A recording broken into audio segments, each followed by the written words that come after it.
नमस्कार मित्रांनो महा-डी-बी-टी कृषी विभागाअंतर्गत आता शेतकऱ्यांना 100% अनुदानावर फवारणी पंप दिला जात आहे। तर मित्रांनो, फवारणी पंपासाठी ऑनलाईन अर्ज सुद्धा सुरू आहेत। आता ऑनलाईन अर्ज कसा करायचा आहे ते हे आपल्या मोबाईलवरून घरी बसून कसं करायचं आहे तर ते आपण आज या व्हिडिओमध्ये पाहणार आहोत।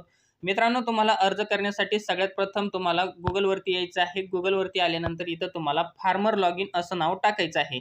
आता इथं फार्मर लॉगिन असं नाव टाकल्यानंतर तुमच्या समोर पहिलीच लिंक ओपन होईल महा-डी-बी-टी फार्मर लॉगिन। तर तुम्हाला त्यावरती क्लिक करायचं आहे। आता यावरती क्लिक केल्यानंतर तुमच्या समोर जी महा-डी-बी-टीची वेबसाईट आहे तर ती ओपन होईल। जर नाही झाली मित्रांनो, तुम्हाला सर्व्हरचा काही प्रॉब्लेम आला तर तुम्हाला असं करून एकदा रिफ्रेश करायचं आहे। त्यानंतर तुमच्या समोर अशा प्रकारे पेज ओपन होईल। तर मित्रांनो, आता इथं हे पेज ओपन झाल्यानंतर इथं कोपऱ्यामध्ये बघा तुम्हाला 3 डॉट दिसत असेल तर तुम्हाला त्यावरती क्लिक करायचं आहे। खाली यायचं आहे। खाली आल्यानंतर इथं एक बघा डेस्कटॉप साइट नावाचा एक ऑप्शन दिसतो, तर तुम्हाला त्यावरती क्लिक करायचं आहे। इथं क्लिक केल्यानंतर तुमच्या समोर अशा प्रकारे पेज हे ओपन होईल, जेणेकरून तुम्हाला इथं व्यवस्थित समजलं जाईल।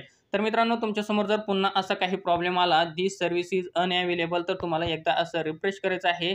पुन्हा आपल्या समोर जे काही महा-डी-बी-टीचं पोर्टल आहे तर हे ओपन होईल।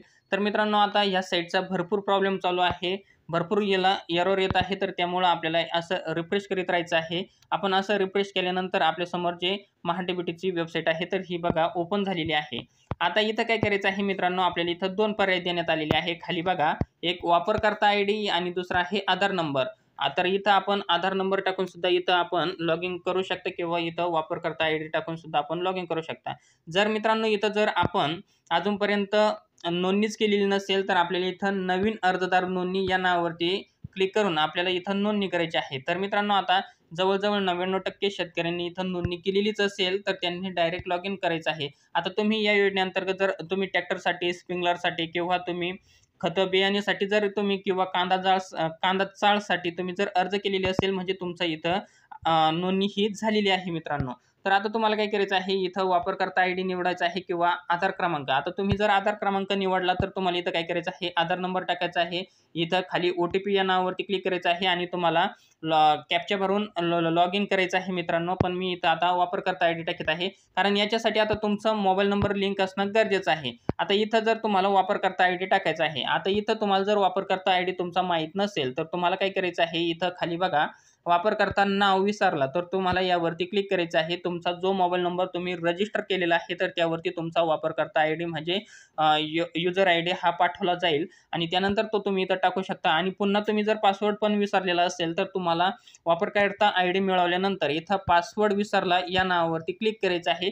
तिथं क्लिक केल्यानंतर तुम्हाला तिथं तुमचा युजर आयडी वगैरे टाकून तुम्ही इथं पासवर्ड पण तुम्ही नवीन क्रिएट करू शकता। आणि त्यानंतर मित्रांनो, इथं तुम्हाला लॉग इन आयडी टाकायचा आहे, खाली पासवर्ड टाकायचा आहे आणि त्यानंतर इथं तुम्हाला हा कॅप्चा जसाच तसा इथं भरायचा आहे। त्यानंतर तुम्हाला लॉग इन करा या नावावरती क्लिक करायचं आहे। लॉग इन या नावावरती क्लिक केल्यानंतर तुमच्या समोर काही अशा प्रकारे पेज ओपन होईल। जर असं पेज ओपन झालं नाही, तिथं तुम्हाला पासवर्ड अपडेटचा ऑप्शन आला तर तुम्हाला तिथं काय करायचं आहे, तुम्हाला पासवर्ड अपडेट करायचा असेल तर तुम्ही करू शकता। जर नसेल करायचा तर तुम्हाला इथं मुख्य पृष्ठ नावाचं एक ऑप्शन आहे, तर त्यावरती क्लिक करायचं आहे। त्यावरती क्लिक केल्यानंतर तुमच्या समोर अशा प्रकारे पेज ओपन होईल। तर आता इथं बघा कृषी विभाग आणि त्याच्या पुढे अर्ज करा या नावावरती आपल्याला क्लिक करायचं आहे। इथं अर्ज करा या नावावरती क्लिक केल्यानंतर तुमच्या समोर अशा प्रकारे पेज ओपन होईल। तर आता इथं भरपूर ऑप्शन आलेले आहे, कृषी यांत्रिकीकरण, सिंचन साधने व सुविधा, बियाणे, खते व औषधे, फलोत्पादन, सौरकुंपण। तर मित्रांनो, इथं तुम्हाला काय करायचं आहे, फवारणी पंपासाठी अर्ज करायचा आहे। तर त्याच्यासाठी तुम्हाला इथं कृषी यांत्रिकीकरण हा पर्याय निवडायचा आहे। याच्या समोर इथं बाबी निवडा असा एक पर्याय आहे, तर तुम्हाला त्यावरती क्लिक करायचं आहे। आता तुम्ही पंपासाठी अर्ज करत आहात तर त्याच्यासाठी तुम्हाला इथं कृषी यांत्रिकीकरण हाच पर्याय निवडायचा आहे। त्याच्यासमोर बाबी निवडा यावरती क्लिक केल्यानंतर आता तुमच्या समोर अशा प्रकारे पेज हे ओपन झालेलं आहे। तर मित्रांनो, आता तुम्हाला काय करायचं आहे, इथं सगळ्यात वरती मुख्य घटक निवडा नावाचा एक ऑप्शन आहे। तर यावरती तुम्हाला कृषी यांत्रिकीकरण खरेदीसाठी अर्थसहाय्य, तर तुम्हाला हा पर्याय निवडायचा आहे। आता हा पर्याय निवडल्यानंतर परत इथं तुम्हाला तपशील निवडायचा ऑप्शन येत आहे। तर इथं तुम्हाला मनुष्यचलित अवजारे या नावावरती क्लिक करायचं आहे। मनुष्यचलित अवजारे या नावावरती क्लिक केल्यानंतर इथं बघा तुम्हाला यंत्रसामग्री निवडायचं ऑप्शन येत आहे डायरेक्ट। आता इथं हे 2 ऑप्शन बंद झालेले आहेत, तुम्हाला डायरेक्ट इथं यंत्रसामग्री अवजारे उपकरणे निवडायचं ऑप्शन आलेलं आहे। आता इथं तुम्हाला काय करायचं आहे, तर इथं तुम्हाला निवडायचं आहे पीक संरक्षण अवजारे. पीक संरक्षण अवजारे हा ऑप्शन निवडल्यानंतर इथं खाली आपल्याला मशीनचा प्रकार निवडायचा आहे. आता इथं तुम्हाला जो काही पंप घ्यायचा आहे तर तो प्रकार तुम्ही इथं निवडू शकता. तर आता इथं मित्रांनो बघा, इथं भरपूर असे ऑप्शन देण्यात आलेले आहे. तुम्हाला जर पेट्रोल पंप घ्यायचा आहे तर तुम्हाला इथं पॉवर नॅपसॅक स्पेअर नावाचं एक ऑप्शन आहे. तर त्याचे इथं 2-3 प्रकार आहे, तर तुम्ही ते घेऊ शकता. तर यामध्ये तुम्हाला जर घ्यायचं असेल तर त्याची पाण्याची क्षमता आणि HP किती HP पर्यंत इंजन आहे तर ते सुद्धा देण्यात आलेलं आहे. तुम्हाला जे घ्यायचं असेल तर ते तुम्ही घेऊ शकता. ज्यादातर मित्रांनो शेतकरी 16 HP पेक्षा म्हणजे 20 ते 22 लिटरचा पंप घेतात. तर त्याच्यासाठी त्यांना कोणता पर्याय निवडायचा आहे? 16 HP पेक्षा जास्त आणि 1 HP पेक्षा जास्त इंजनचा हा ऑप्शन निवडायचा आहे. आता तुम्हाला जर चार्जिंग पंप लागत असेल बॅटरीचा तर त्याच्यासाठी तुम्हाला काय करायचं आहे? इथं खाली ऑप्शन देण्यात आलेले आहे बघा, बॅटरी संचलित फवारणी पंप कापूस आणि त्याच्याच खाली एक ऑप्शन आहे पुन्हा बॅटरी संचलित फवारणी पंप गळीत धान्य. तर यामध्ये तुम्हाला जो काही घ्यायचा आहे तर तो तुम्ही घेऊ शकता. दोन्हींचा प्रकार एकच आहे. आणि त्यानंतर मित्रांनो इथं खाली तुम्हाला एक चेकबॉक्स लावायचे आहे. इथं अटीच्या जे आहे त्यांची काही सूचना आहे तर त्यावरती तुम्हाला इथं चेकबॉक्स लावायचे आहे. आता इथं चेकबॉक्स लावल्यानंतर तुम्हाला इथं खाली जतन करा या नावावरती क्लिक करायचं आहे. जतन करा या नावावरती क्लिक केल्यानंतर तुमच्यासमोर काही अशा प्रकारे पेज ओपन होईल. तर इथं ओके म्हणायचं आहे. परंतु मित्रांनो मी ऑलरेडी हा पर्याय निवडलेला आहे. मी ऑलरेडी घटक निवडलेला आहे. तर त्याच्यामुळं मला हा ऑप्शन येत आहे. या तालुक्यासाठी घटकाला आधीच अर्ज केला आहे. आपण एकाच तालुक्यासाठी समान घटक लागू करू शकत नाही. म्हणजे मी आता ऑलरेडी अर्ज केलेला आहे. मी हा घटक म्हणजे मी पंप निवडलेला आहे. तर त्याच्यामुळे मला हा ऑप्शन येत आहे. तर तुम्हाला इथं ठीक आहे असं येईल. तर तुम्हाला इथं ओके करायचं आहे. मेनूवर जा या नावावरती क्लिक करायचं आहे. मेनूवर जा या नावावरती क्लिक केल्यानंतर तुम्हाला जर असा एरर आला तर तुम्हाला पुन्हा हे पेज रिफ्रेश करायचं आहे.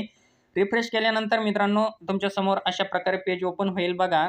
तर आता इथं काय करायचं आहे? तुम्हाला अर्ज सादर करा या नावावरती क्लिक करायचं आहे. अर्ज सादर करा या नावावरती क्लिक केल्यानंतर इथं तुम्हाला आता तुम्ही आतापर्यंत जेवढे काही अर्ज भरलेले असतील तर ते तुम्हाला इथं ऑप्शन येतील. ते निवडायचं ऑप्शन येतील. इथं काही सूचना येतील तर ते तुम्हाला तिथं ओके ठीक आहे म्हणायचं आहे. त्यानंतर इथं बघा पहा या नावावरती क्लिक करायचं आहे.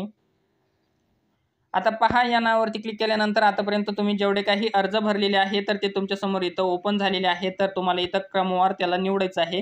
कोणता अर्ज 1 नंबरला घ्यायचा, कोणता अर्ज 2 नंबरला घ्यायचा आहे. तर मित्रांनो ते तुम्हाला इथं पर्याय देण्यात आलेले आहे. तुम्हाला जे काही जसं काही निवडायचं आहे तसं तुम्ही इथं निवडू शकता. आता हे निवडल्यानंतर मित्रांनो तुम्हाला इथं परत एक चेकबॉक्स लावायचे आहे आणि इथं अर्ज सादर करा या नावावरती क्लिक करायचं आहे. मित्रांनो अर्ज सादर करा या नावावरती क्लिक केल्यानंतर तुमच्यासमोर तिथं तुम्हाला पेमेंटचं ऑप्शन येईल. आता सर्व्हरचा प्रॉब्लेम चालू असल्यामुळं माझा अर्ज सबमिट होत नाही. तर तुम्ही पुन्हा तुम्हाला जर असाच एरर आला तर तुम्ही पुन्हा प्रयत्न करा आणि तुमचा अर्ज सादर करा. आता अर्ज सादर झाल्यानंतर इथं तुम्हाला एक पेमेंटचं ऑप्शन येईल. तर तुम्हाला तिथं ₹23 पेमेंट करायचं आहे. आता तुम्ही ते नेट बँकिंग थ्रू करू शकता किंवा तुम्ही डेबिट कार्ड किंवा तुम्ही फोनपेचा UPI ID टाकून सुद्धा करू शकता किंवा QR कोड आहे मित्रांनो, तिथं QR कोडचा सुद्धा ऑप्शन आहे. तर त्यावरती क्लिक करून सुद्धा तुम्ही इथं पेमेंट हे करू शकता आणि त्यानंतर तुमचा पूर्णपणे अर्ज हा सबमिट झालेला आहे. तर मित्रांनो तुम्हाला हा व्हिडिओ आवडला असेल आणि फवारणी पंपासाठी अर्ज कसा करायचा आहे तर मित्रांनो हे आपण या व्हिडिओमध्ये पाहिलेलं आहे. तुम्हाला जर हा व्हिडिओ आवडला असेल तर चॅनलला लाईक, शेअर, सबस्क्राईब नक्की करा. पुन्हा भेटूया अशाच एका नवीन माहितीसह नवीन व्हिडिओमध्ये. तोपर्यंत धन्यवाद मित्रांनो. जय हिंद, जय महाराष्ट्र.